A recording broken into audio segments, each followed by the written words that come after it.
மனிதனாக பிறந்து போகும்போது தெய்வமாக போனார் அவர்தான் நம் புரட்சி தலைவர் எம்ஜிஆர். அவர் மக்களுக்காக அள்ளி அள்ளி கொடுத்தவர். உதவி என்று கேட்டோருக்கு கேட்டதெல்லாம் கொடுத்தவர். அவர் கஷ்டப்பட்டு வாழ்க்கையில் கஷ்டப்பட்டதானே யாரும் கஷ்டப்படக்கூடாது என்று எல்லா மக்களுக்கும் அள்ளி கொடுத்த வாலிபர்கள், கண்ணனை போல் வாலிபர்கள், அவரை போல் யாரும் இல்லை.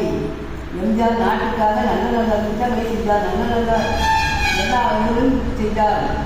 முதல்வராக இருந்து என்னென்ன நாட்டுக்கு நன்மைகளை செஞ்சார். அவர் இருந்திருந்தால் இன்றைக்கு நாடு சொர்க்கமாக இருக்கும். நல்ல நல்ல தலைவர்களெல்லாம் நினைப்பு இல்லை. நல்ல நல்ல தலைவர்கள் இறந்து விடுகிறார்கள். எம்ஜிஆரை போல் ஒரு தலைவர், நல்ல தலைவர் வர வேண்டும். உலக காமராஜரும் எம்ஜிஆரும் ஒரே மாதிரி 2 பேரும் அந்த மாதிரி தலைவர்கள் நாட்டில் இருக்க வேண்டும். முதல்வராக வர வேண்டும். எம்ஜிஆர் மாதிரி காமராஜர் மாதிரி வர வேண்டும். கற்பனை